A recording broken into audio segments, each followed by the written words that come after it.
Hello दोस्तों, कैसे हैं सब। मेरा नाम है हिमांशु और मैं स्वागत करता हूं आप सबका आपके अपने चैनल कॉमिक वर्ल्ड पर। तो चलिए दोस्तों, शुरू करते हैं राज कॉमिक्स में भोकाल का कॉमिक विशेषण आखिरी निशानी का तीसरा और अंतिम भाग। कुछ ही पलों बाद पहाड़ी कुत्तों की वजह से आगे बढ़े शूतान, वेड़ू, लड़ाकी और कपाला। वाह कपाला, वास्तव में अद्भुत उपाय सोचा है तुमने आगे बढ़ने का। वाह वाह वाह वाह। अब हम अति शीघ्र शीत दर्रे में पहुंच जाएंगे। एवं पवन गति से आगे बढ़ने की जो चमक सभी के चेहरों पर नजर आ रही थी वह कुछ ही देर में गायब हो गई। अरे ये क्या, ये कुत्ते तो अनियंत्रित ढंग से दौड़ने लगे। वाह वाह वाह वाह। इन्हें रोकने की कोशिश करो। उफ, ओ ये तो रुक भी नहीं रहे। ये हमें किसी संकट में फंसा सकते हैं। इन्हें रोकने के लिए अब उन्हें खत्म करना ही होगा। वेडू ने अपना फरसा और लड़ाकी ने अपनी तलवार संभाल ली, लेकिन दोनों अपने अपने अस्त्र का प्रयोग कर पाती उससे पहले ही कुत्ते का एक रुक गए। इस रहस्यमय स्थान पर ही आकर क्यों रुके ये? हमें यहाँ लाकर क्या दर्शाया इन कुत्तों ने? वफादारी। और ये वफादारी इन्होंने दिखाई अपने स्वामी मायावी के प्रति। ओह संकट, हाँ, लेकिन तुम इससे बच नहीं पाओगे। बचो, भाग। उफ, शैतान हिमराज की कोई भी शक्ति हमारे बदले की आग को ठंडा नहीं कर सकती।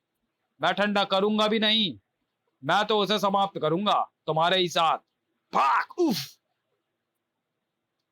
जो मृत्यु को भी डराने की ठान कर चले उन्हें तुम जैसे भुनगे समाप्त नहीं कर सकते। क्रोध से गरजते उस सम्मोहन सम्राट के हाथ उठ गए। आंखें सम्मोहन का जादू छोड़ने के लिए फैल गई, लेकिन उसी पल पहाड़ी की चोटी के पीछे से निकले सूर्य की तेज किरणें बर्फ से टकराई। हिम सतह तेजी से चमकी और सभी को मानो अंधा करती चली गई। उफ, आह। वह चमक शूतान के लिए अत्यंत हानिकारक सिद्ध हुई थी, क्योंकि उसने सम्मोहन करने के लिए अपने नेत्र फैला रखे थे। उफ, मैं अपनी आंखें खोल नहीं पा रहा हूं। आह, इस चकाचौंध को हम जैसों की अभ्यस्त आंखें ही सह सकती हैं। भाग। इसी दशा में भी ऐसी दशा में भी घायल शेरनी की तरह गरजती संभली कपाला। तेरी अभ्यस्त आंखें निसंदेह ऐसे वारों के लिए अभ्यस्त नहीं होंगी, ना ही तेरा शरीर अभ्यस्त होगा इसके लिए। वाह, बहुत ही अद्भुत शक्ति है तेरे पास, लेकिन मेरे सामने एकदम बौनी है। का तेरी सारी शक्ति। उफ, मेरी शक्तियों से पार पाना मुश्किल है सुंदरी। उफ, यह बचाव किया मैंने स्वयं का तेरे प्रलंकारी अस्त्र से, लेकिन हमारे हाथ में थमे अस्त्रों से कैसे बचेगा? अपनी तरफ बढ़ते अपने शत्रुओं को रोकना। आई, खूब जानता हूं मैं। आ, अब तुम्हें संभलने का अवसर देने की मूर्खता नहीं करूंगा मैं।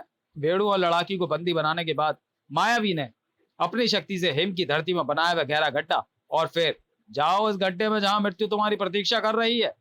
ओह, आ, हा हा हा हा हा हा। तिल तिल करके मरोगे अब तुम दोनों। दूसरे क्षण भेड़ू और लड़ाकी की चीखों से वातावरण गूंजने लगा। नहीं नहीं।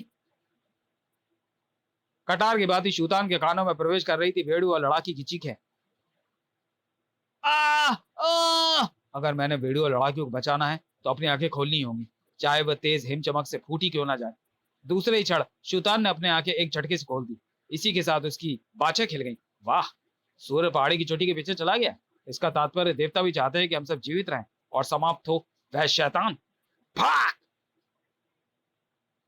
अबलाओं पर अपनी शक्ति का प्रयोग कायर करते हैं दुष्ट। मुझसे टकराओ और मुझे देखा कि कितनी शक्ति है तुझ में। तुम जैसी चीटी को अपनी मानसिक शक्ति दिखाने की आवश्यकता नहीं, तुम तो अपनी शारीरिक शक्ति से ही समाप्त कर डाल। मुझसे टकराएगा तो खुद जान जाएगा कि कौन किसको समाप्त करता है। ऐसा है तो तुझसे मुकाबला करना ही होगा, लेकिन यह मुकाबला यहाँ नहीं वहां होगा। सॉरी, यहाँ होगा। भाग, यहां से तेरी लाश ही नीचे जाएगी दुष्ट। कहावत है, बेवकूफ चूहा हाथी से भी टकरा जाता है और उसे अपने वारों का निशाना बना लेता है। लेकिन इस कहावत के साथ ये बात भी अपनी जगह सत्य है कि चूहा हाथी पर कितने भी वार करने में सफल क्यों ना हो जाए, चूहा अगर चूहा ही रहता है वह हाथी जैसा बलशाली और मारक शक्ति वाला नहीं बन सकता। जबकि हाथी हाथी ही रहता है और हाथी अपने बल और शक्ति से लड़ाई को अपने पक्ष में कर ही लेता है, मायावी की तरह। उफ, कुछ करो वेडू बहन, वरना वह दुष्ट स्वामी को मार डालेगा। अपने मान सम्मान की इस लड़ाई में वे हमारे बीच में आना पसंद नहीं करेंगे। हम उनके लिए कुछ नहीं कर सकते। हम कुछ नहीं कर सकते और शूतान कुछ कर नहीं पाएगा। ऐसे में तो मायावी का हाथ तो निश्चित है शूतान की मौत।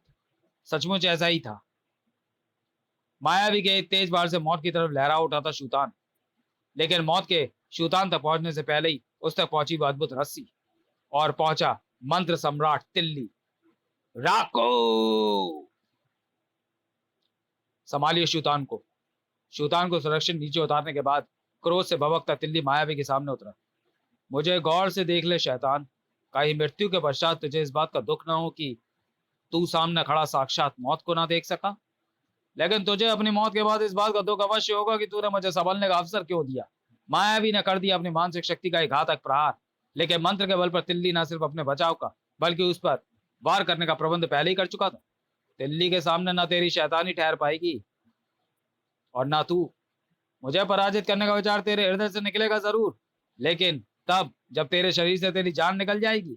उफ, अद्भुत शक्तियों के दो अनोखे लड़ाकों की सशक्त लड़ाई थी वो, लेकिन फिर भी दोनों ने जमीन आसमान का अंतर था। एक जहां अपने स्वामी के आदेश का पालन करने के लिए लड़ रहा था, वहीं दूसरा प्रतिशोध की ज्वाला में झुलसता किसी की मृत्यु का बदला लेने हजारों कोस दूर से पृथ्वी पर आया था, जिसका एक ही उद्देश्य था, तुरीन के हत्यारे तक पहुंचना। रास्ते में आई हर मुश्किल को हटाते हुए मायावी के शरीर को कई हिस्सों में बांटकर नीचे पहुंचा हुआ अद्भुत मांत्रिक। शूतान, तो ठीक तो हो ना? हाँ मित्र, तुरीन के हत्यारे के टुकड़े टुकड़े किए बगैर भला शूतान मर भी कैसे सकता है? आंसुओं के साथ जमाने भर का क्रोध बढ़ता चला गया दिल्ली की आंखों में। दो नहीं हजारों टुकड़ों में बटेगा वह हत्यारा, और जब तक मैं स्वयं अपने हाथों से ऐसा नहीं कर दूंगा, चैन नहीं मिलेगा मुझे। अचानक दिल्ली की नजर कपाला की पीठ पर बंधे बालक पर जा पड़ी। ये बालक, ये उसी शेरनी का शावक है जिसे हम तुरीन के नाम से पुकारते थे। तुरीन का बेटा? तड़प कर तिल्ली ने कपाला की पीठ से शिशु को अलग किया, और तब तो मौत को भर्रा देने वाला वह पराक्रमी फूट फूट कर रो पड़ा जब उसने शिशु को अपने गले से लगाया। तुरीन, तू क्यों हमें छोड़कर चली गई? इस तरह रोने वाला तिल्ली ही नहीं था, उसके साथ शूतान, बेड़ू, लड़ाकी और कपाला भी रो रहे थे। और कुछ देर बाद जब सूखे आंसू तो खून उतर आए, सभी की आंखों में क्रोध की अधिकता से कांपने लगे सभी का शरीर, जबकि यहाँ हेमराज और उसके गुरु की आंखों में विराजमान था आश्चर्य। मायावी को पराजित करने वाली शक्ति भी संसार में मौजूद होगी, ऐसा मैंने नहीं सोचा था। अद्भुत है वो मंत्र। तो क्या अब वह मेरे सभी शत्रुओं के साथ मुझ तक पहुंच जाएगा? नहीं, क्योंकि उसे रोकने वाली एक बहुत बड़ी शक्ति अभी मेरे पास सुरक्षित है। इसी बीच इधर वो सामने हिममहल नजर आ रहा है, कुछ ही समय में हम उस तक पहुंच जाएंगे। नहीं पहुंच पाओगे, क्योंकि उससे पहले ही मृत्यु लोक में पहुंचने जा रही है तुम सबकी आत्माएं। इतना सच्चा निशाना कौन है? उन बाणों को छोड़ने वाला मैं, धनुषा। तुम्हारे पैरों के पास जमीन में धसे मेरे तीर इस बात का संकेत है कि तुम्हारा यह सफर खत्म हुआ। सक सक, अब तुम सब मौत के सफर पर जाओगे। इन तिनके जैसे बाणों से हमें मारने की सोच रहा है मूर्ख, जिनमें हम तक पहुंचने की तक की शक्ति नहीं है। खट खटाक, बेहद फुर्ती से सनसनाए लड़ाकी और वेणु के हथियारों ने सभी बाणों को रास्ते में समाप्त कर दिया, लेकिन जरा भी विचलित नहीं हुआ सामने खड़ा वह धनुर्धर।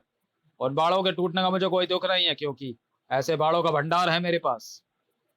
इस बार सामने आने वाली थी कपाला। देखते हो कब तक भरा रहता तेरे बाणों का भंडार। मेरे भंडार को खाली करने का विचार त्याग दे सुंदरी, क्योंकि यह पात्र साधारण बाणों से ही नहीं, यह अद्भुत सर्प चाल बाणों से भी भरा हुआ है, जो सामने खड़ी हर मुश्किल को पार करके ठीक अपने निशाने पर जा टक लगते हैं। आई ओ आ, कपाला वीडियो लड़ाकी के कंठों से निकली करहा, और तिल्ली के कंठ से निकली वह दहाड़। लगता है तेरा अंत मेरे ही हाथों से लिखा है। तुम रुको मित्र, मैं देखता हूं इसे। इधर सम्मोहन करने के लिए उठे शूतान के हाथ, और इधर धनुषा के हाथों में हरकत हुई। दूसरे ही पल ओ, एक योद्धा की बात ही लड़कायर, मायावी प्रपंचों का सहारा ना ले, सम्मोहन छोड़कर हथियारों से लड़। ध्यान रख, मेरा तरकश भी सैकड़ों मायावी बाणों से भरा पड़ा है। शूतान की सम्मोहन शक्ति को बेबस करने के बाद पलटा वह धनुर्धारी तिल्ली की तरफ। अब पहले तुझे भी बेबस कर दूं, फिर सोचूंगा कि तुम सबको एक साथ कैसे काल के गाल में धकेला जाए। काल जिसका आया, इसका निर्णय अभी हो जाएगा, और वह निर्णय करने वाला तेरा धनुष नहीं, मेरा गंडासा होगा। यह लड़ाई बाढ़ से ही आरंभ हुई थी मूर्ख, इसलिए इसे बाढ़ से ही समाप्त करना होगा।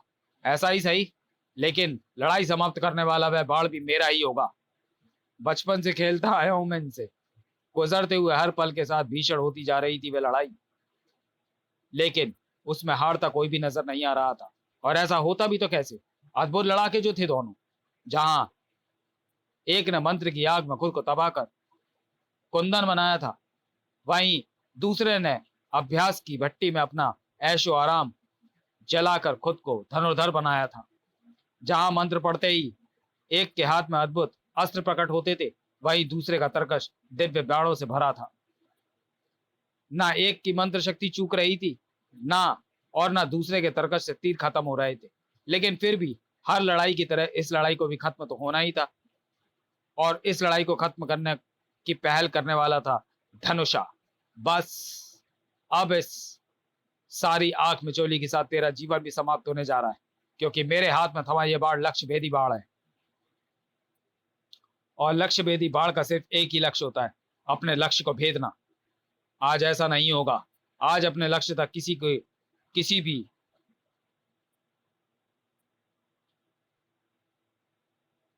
दशा में नहीं पहुंच पाएगा ये बाण। ओह, तिल्ली ने इस बार के असफल होने के साथ ही लपक कर एक चट्टान की ओट ले ली, लेकिन वह चट्टान लक्ष्य भेदी बाण को रोकने में सफल नहीं हो पाई। भाग!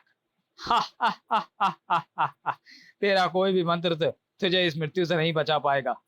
तिल्ली द्वारा खड़ी की गई एक और रुकावट को ध्वस्त करता चला गया वह बाण। अब जब तिल्ली की तरफ बढ़ा तो सैरन दौड़ गई उसके शरीर में।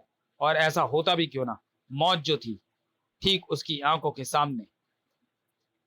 एक क्षण बाद ही फचाक! तिल्ली के जिस्म को फाड़कर हिम पहाड़ी से जा टकराया वह बाण।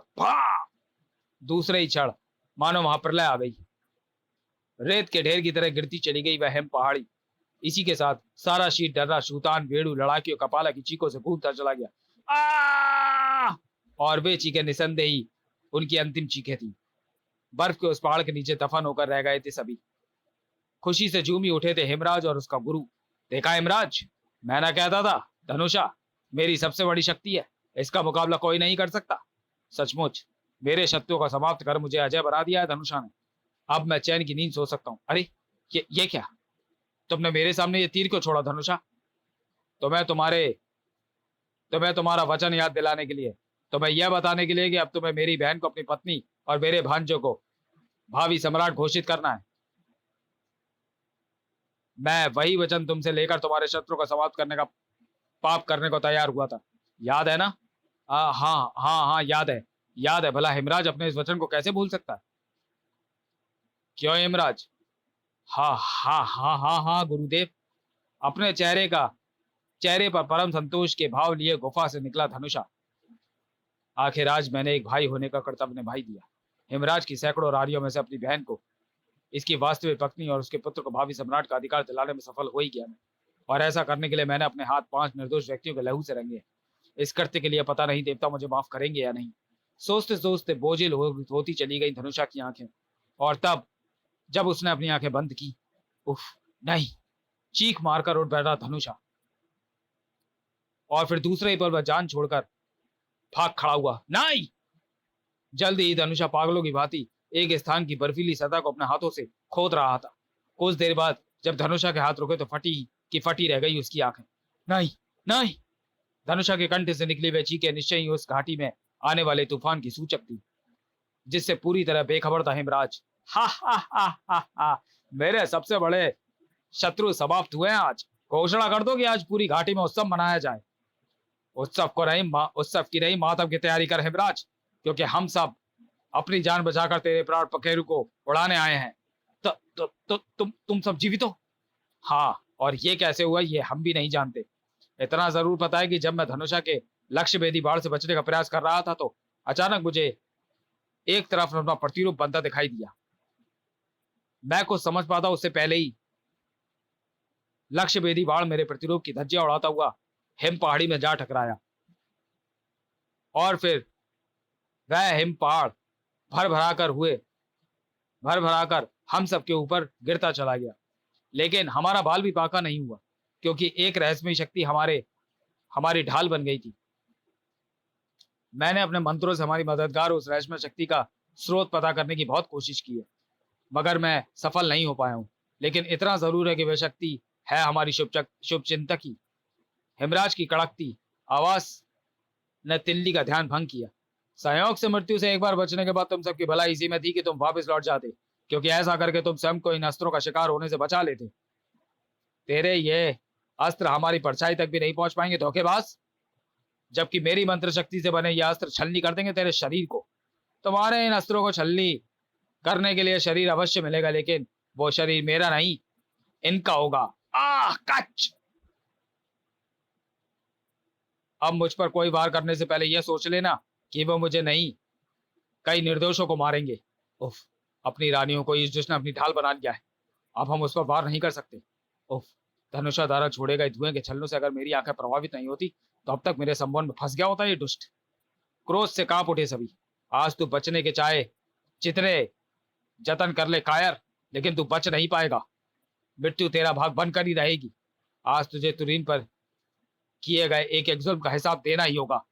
अंगारा सी देखती सभी की आंखें हिमराज पर टिकी थी, इसलिए ना तो कोई उस भयंकर पक्षी को देख सका और ना उसके कारनामों को। अभी तक भोकाल का जो बेटा कपाला की पीठ से बंधा था, वह अब उस पक्षी की बदौलत तुषाराचार्य के हाथों में पहुंच चुका था। गुरुदेव, सही समय पर पहुंचे आप।